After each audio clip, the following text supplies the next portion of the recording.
Bonjour madame. Ça va? Mal dans la poitrine toujours? Pas de temps à perdre pour cette patiente. Le SAMU qui l'amène aux urgences de cardiologie a déjà réalisé un électrocardiogramme et suspecte un infarctus. Un infarctus, c'est une artère qui se bouche. Et comme l'artère se bouche, le cœur, la partie du cœur dépendant de cette artère n'est pas alimentée, elle n'a plus d'oxygène, et donc elle va mourir. Elle va mourir grosso modo en quelques heures, 6 heures grand maximum. Donc le but, c'est d'aller voir immédiatement si l'artère est bouchée, et si l'artère est bouchée, d'aller immédiatement la déboucher.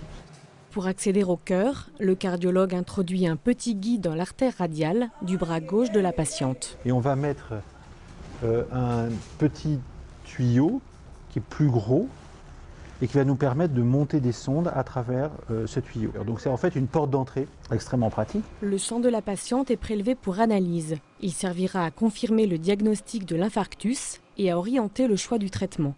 Le cardiologue peut maintenant commencer l'examen. Donc ça ne va pas faire mal du tout, vous n'allez rien sentir. Donc voici la sonde qu'on va utiliser. C'est un tube avec une certaine forme et on va remonter jusqu'au niveau des artères du cœur pour pouvoir se situer à l'origine de ces artères-là et donc faire une sorte de radiographie de ces artères.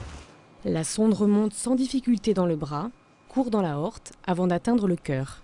Un produit de contraste est injecté pour bien visualiser les artères. L'exploration commence par le côté gauche. Voilà, alors là on vient de se positionner dans l'origine de l'artère coronaire. Voilà donc la première radio qui est faite. Alors on voit déjà des irrégularités au niveau des artères, mais pour l'instant pas d'artères complètement occluses.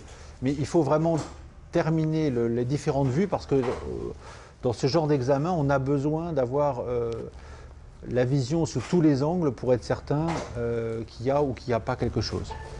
Aucune trace d'infarctus au niveau de l'artère coronaire gauche. L'examen se poursuit donc à droite. On voit que cette artère coronaire, sa partie principale fonctionne bien et en fait c'est toute la partie finale des artères qui est bouchée, mais c'est un endroit où l'artère est trop petite pour qu'on puisse la dilater.